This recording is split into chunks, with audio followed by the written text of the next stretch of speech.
In 1938, a war between Germany and Czechoslovakia appeared unavoidable. In the past months, Czechoslovakia had actually been engulfed in chaos as the Germans living in the Sudetenland required equality, autonomy, and recognition within the Czechoslovak state.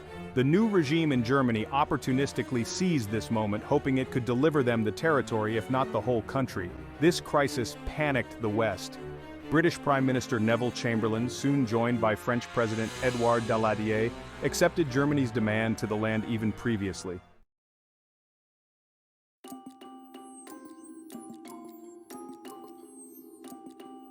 The Munich Conference had taken place. However, seeing how fast the West caved in to their demands, the Germans increased the pressure, intensifying the crisis. This would lead to the Four-Power Conference at Munich, which saw the Germans going back to their preliminary claims, acquiring the land. But things could have gone extremely differently. Within Germany, a conspiracy was brewing, known today as the Oster Conspiracy, named after Hans Oster, its leading figure. The plan was rather simple, as the totalitarian regime was barreling the country towards an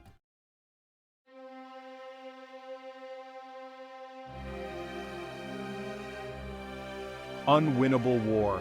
The conspirators would progress to the Reich Chancellery, where the dictator worked from. During the effort, the totalitarian leader was planned to be eliminated. From there, though the conspirators had a real strategy, presumably, they hoped to methodically return to peace at the minimum. Though potentially, they had ambitions to lower the government entirely. But why would the conspirators do this? Well, they were all figures within the Wehrmacht, the German army. Before World War I, the German armed force had actually been controlled by the elites, and despite losing the war,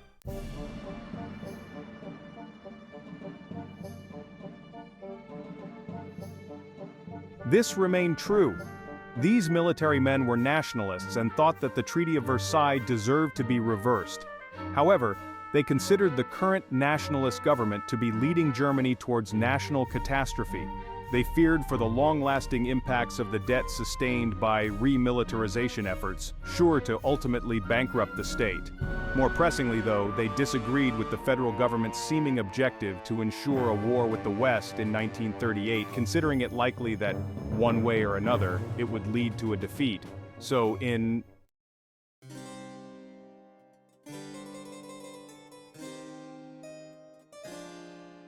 order to conserve Germany, they reasoned the dictator would have to go. Now, in our timeline, the conspiracy virtually disappeared after the Munich Conference, with the West emerging in such a weak way. The changed nationalists now acquired near complete confidence, as the subsequent conquests of the residues of Czechoslovakia even more increased assistance.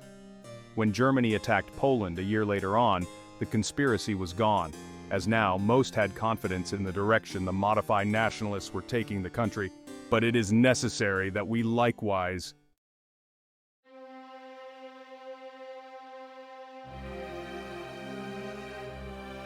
don't get carried away. The conspiracy was not huge in 1938. It had a handful of officers with a desperate and incomplete plan. While they had done little to secure the loyalty and even simply the army, for their strategy to prosper it would need to evolve. Yes, striking and removing the dictator is an excellent step one. However, what's next? Without any strategy in place, the changed nationalists would propagandize the assassination. The Weimar would find itself purged of suspected traitors, while either Hess or Goering takes charge of the nation. Possibly this turmoil could be enough to end the war, but I'm pretty sure that this is not what the conspiracy had in mind. If the conspiracy desires any hope of success, the strategy requires to grow. Capture the propaganda ministry, capture government places, manage the media story. Such things are extremely crucial. But also, all of this is a lot more difficult than it might appear. Certainly, the secrecy of such a conspiracy was incredibly essential. But the ultranationalists did have a robust security network and secret police. Also, the thought that just marching a division into the Reich Chancellery is easy is also incorrect. There are plenty of methods for the dictator to just escape or be successfully accompanied by his defense forces. The conspiracy does have to deal with a very tough trade-off. Do you stick with a smaller plot, decreasing the risk of discovery, but also decreasing the chance of success and virtually removing the opportunity of a full coup?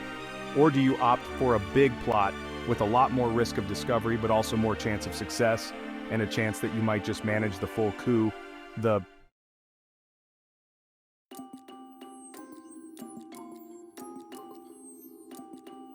assassination I do believe they might pull off reasonably, but I think they do not have the support, particularly among the common soldiery, to actually manage a full coup.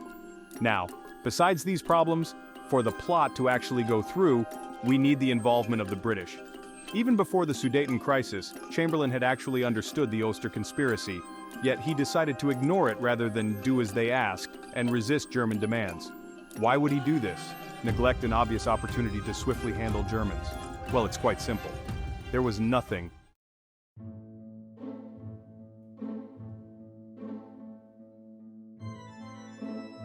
Proven about the conspiracy, what are their numbers? What are their chances of success?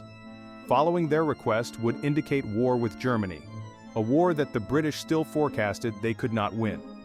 For Britain, it essentially indicated abandoning their whole grand technique of remilitarizing before facing Germany. Simply put, the risks were far too expensive for the British to act upon it. But what if the British did persevere and the Germans released their planned invasion of Czechoslovakia in response? France and Britain really...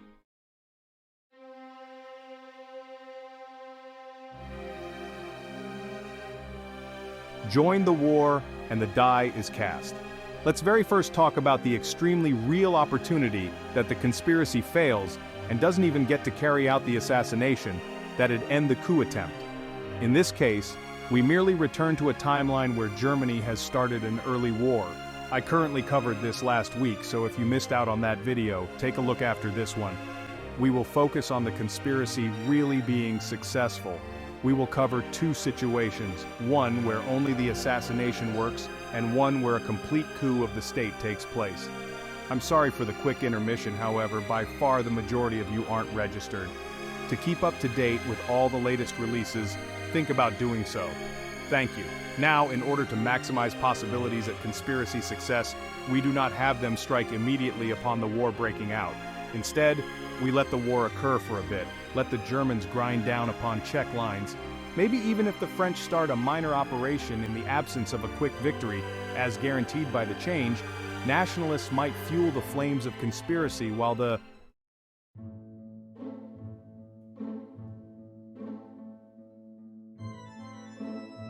increased attention towards the war might damage the internal security of Germany.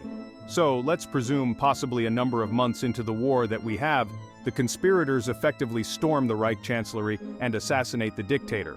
What's next? Well, in regards to succession, Rudolf Hess was set to take over in 1938. An unpopular figure, he is not likely to successfully centralize his position. He would mostly be contested by Hermann Göring, who is seen as an even more capable figure and more popular amongst the other elites. It is possible that Himmler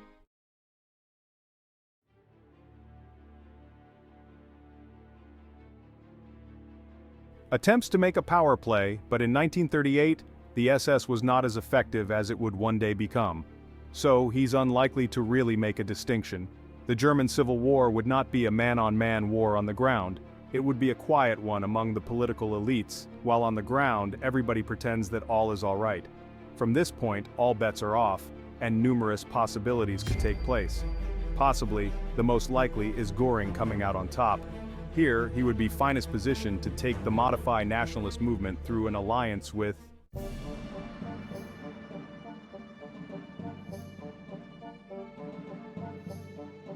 Propaganda Minister Goebbels, commonly viewed as a more moderate alterationist. He would be well positioned to win over the industrialists in an attempt to keep a united foreign front. Göring may even attempt to reach out to the conspirators for a reality. Being all this chaos, Göring might utilize the opportunity to say, "We're very sorry about that invasion. Let's make peace." Something the West would be really easily convinced to accept, pretending like this was some terrific victory for them. But in peacetime, with his position secured, Göring would be swift to purge the Wehrmacht. I mean, they simply assassinated his predecessor. You can't have them simply walking around. But Göring being in power and this brief war happening currently basically changes the timeline. Göring was a far more careful man, and this experience would make this a lot more real. anticipate a huge decrease in the radical remilitarization, as Germany concentrates on more civilian industries too. Oh, and the Air Force. In terms of ideology too, the more extreme elements of German internationalism are softened, making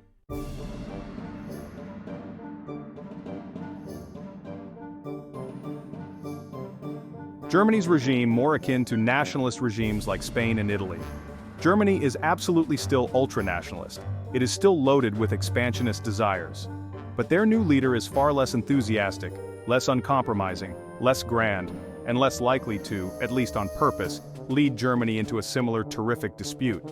However, I think that a Göring-led Germany is a scenario I need to explore completely another time.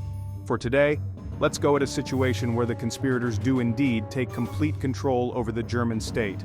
Once again, this would require the conspiracy to grow far bigger.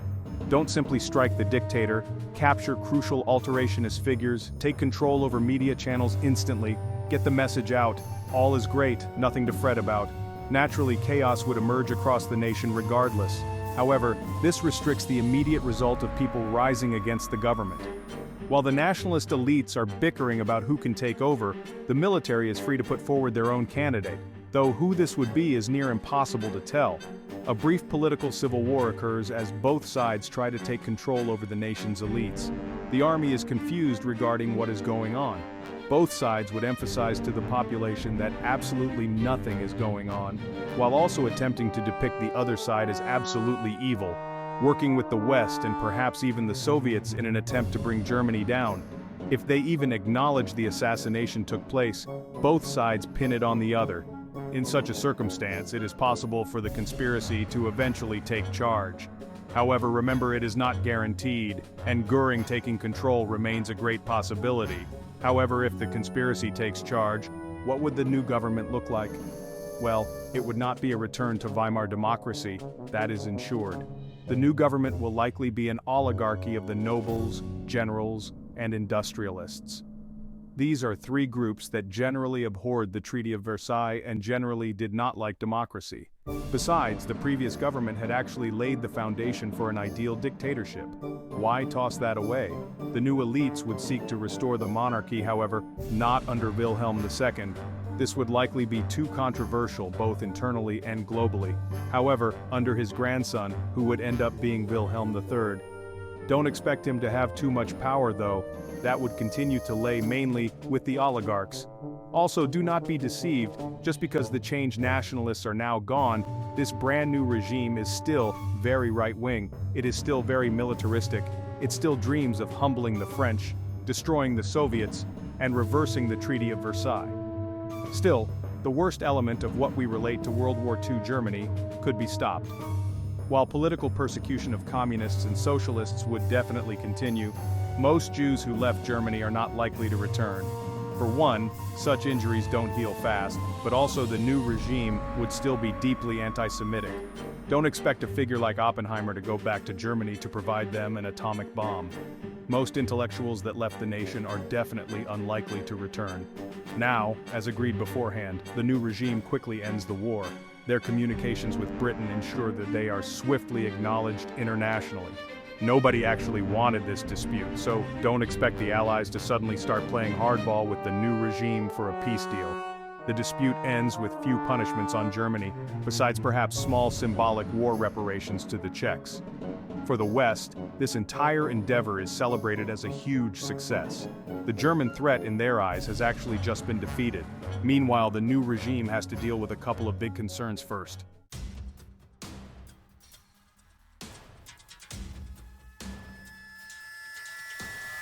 The economy, the change. Nationalists had literally been bankrupting the state to fuel their excellent remilitarization. Everybody knew that, long-term, this was financially unviable. However, crisis was prevented by two things. Initially, an alliance between the industrialists and the federal government was deliberately keeping workers' earnings low and conditions bad. Yes, Germans had tasks again. However, they still didn't have much buying power, keeping inflation down.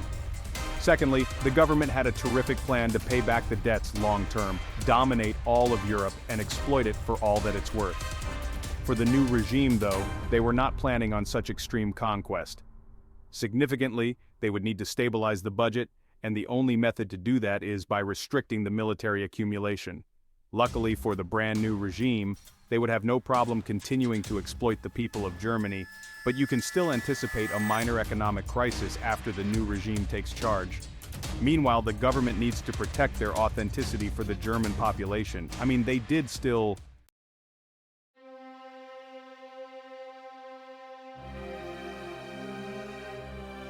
assassinate the former leader, who was quite liked by the German population, in spite of the government propagandizing that it was not them.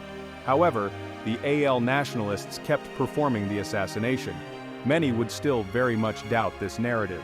Then, starting their new program with a financial slump also is not perfect.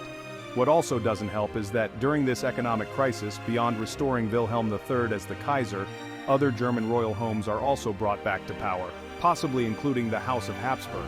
Now, within the German Empire, the new regime would be seen as a return to the old caring elites, which were toppled after World War I, most likely because that's exactly who they were. To resolve their issue of authenticity, it is possible that the brand new government announces new elections, but whatever parliament arises from it is nothing but a sham for the real power to hide behind. Maybe by an alternate 1942, the new regime could be secured, and it can begin looking beyond to place itself in Europe. It will likely find a similar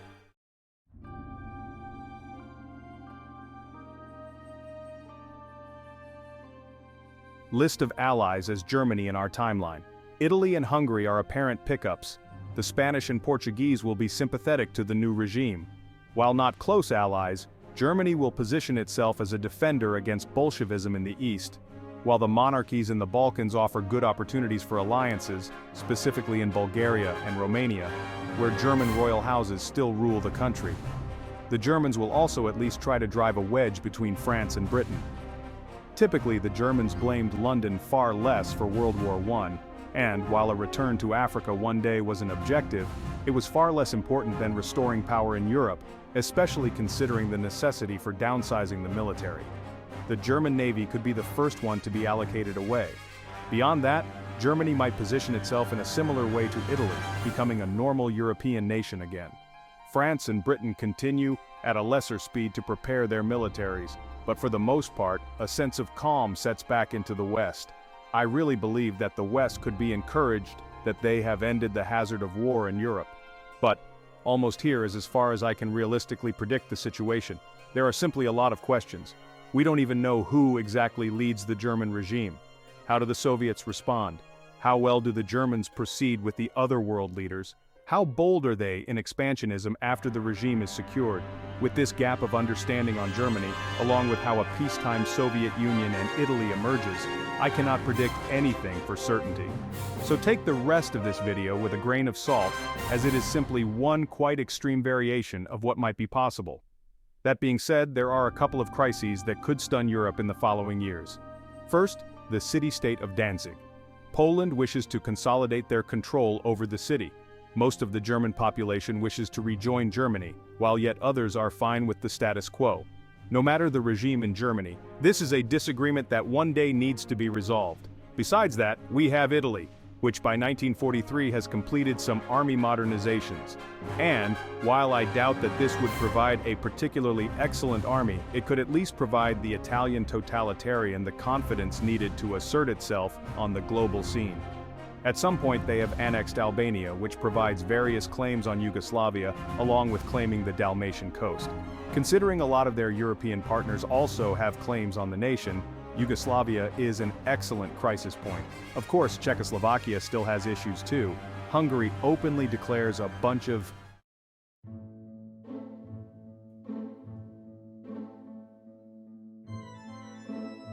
In the area, the Slovaks were declaring independence, and about a quarter of the population was German. Then, of course, there are the Soviets constantly building up their power. While still far from the strength of Germany or Britain, every year, the Soviets are getting closer and closer with their monstrous population, and thus becoming more capable of settling their own territorial ambitions militarily. Yet, in spite of all this European stress, Japan will be the one to begin the dominant falling. You see, Japan got extremely lucky in our timeline. Their intrusion into China basically signed their own death warrant. Yes, they had early successes, but China held. Successive years stopped working to offer Japan the triumph they needed. As China continued to hold, the Japanese position worsened and worsened. The Soviets, the British, and the Americans were all getting interested in supporting China. But then, Germany began the European War, conquered France, sidetracked Britain, and invaded the Soviets. This left very little attention to Japan, while they likewise managed to take over Indochina, setting up for a bigger intrusion of Southeast Asia. Obviously, Japan was still destroyed in the end, but at a minimum, in this manner, some paths to victory seem possible. This is not the case in this alternate timeline. The Japanese have longer but entirely failed to win in China. The Soviets start combining their own control over the region while supporting the Chinese. Meanwhile, the Americans, worried about Japanese ambitions, are unhappy about the war in general and ultimately start imposing sanctions on Japan. Now Japan is entrusted with three choices: submit to American demands and leave China, neglect the sanctions, and continue the war until the market grinds to a halt, inevitably leading to a hard-fought Chinese victory, or Japan could still go out with a bang and attempt to combat the Western powers regardless. Thinking about the individuals in charge of Japan, it's really possible that they would strike anyways. However, it would not go like in our timeline. After the preliminary shock, the British, French, and Americans are entirely free to gang up against them.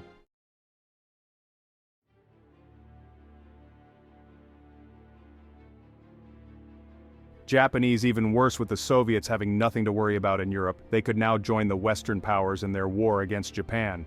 Japan's opportunities of victory are absolutely none. However, their collapse would still take years. These years of war versus Japan are the window that the nationalists need in Europe. How exactly it looks like is difficult to tell. However, dispute is most likely. Let's state a war between Germany and Poland breaks out in 1945. From here, there are two main paths. Possibly I'm ignoring the West, and Germany does get rebuffed by a union of the willing. In that case, I anticipate the Germans are not favored to win. The British would have completed their militarization efforts, while the Germans are, relatively speaking, far weaker than in our timeline. Eventually, Germany and allies will get defeated. But if I'm right that the war in Japan is enough to distract the West, who are caught off guard by the conflict, still presuming that peace in Europe is preserved, the Germans will overrun the Poles. However, the Germans will not go for a complete war attempting to ruin Poland. Instead, they perhaps just annex the territories lost by Versailles. Poland as a country would endure, however. Its government now has little option but to comply with German desires, especially since the Soviets quite likely strike into eastern Poland, even more deepening Poland's dependency on Germany. As the Germans and Soviets are now officially contending for influence, after the fall of Poland, Eastern Europe loses their trust in the West. Surrounded by German allies, Czechoslovakia is likely next to be destroyed, with the remnant states having little option but to follow the German world order.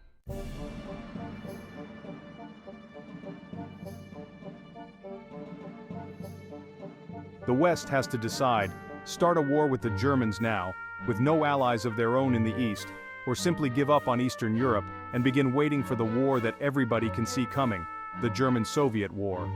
Should the West indeed make this decision, Yugoslavia would see itself separated, and Greece too could see itself pressed by the Germans. Germany now has actually achieved their objectives, a complete restoration of their prestige and power. In fact, Germany is now larger and more powerful than it had ever been before.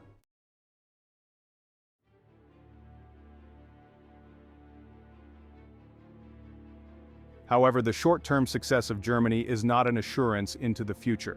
The West stays cautious, drawing lines in the sand for German influence. Then there is a third faction, the Soviets, directly taking on the Germans in Eastern Europe. Everybody understands that a German-Soviet fight is near inevitable, and as that war breaks out, the future of Imperial Germany is quite at risk. This is the war that the West was waiting for. Let the Germans and the Soviets fight and damage each other. And if it looks like the Germans may achieve a triumph, or even simply if the war has gone on for long enough, the West can intervene.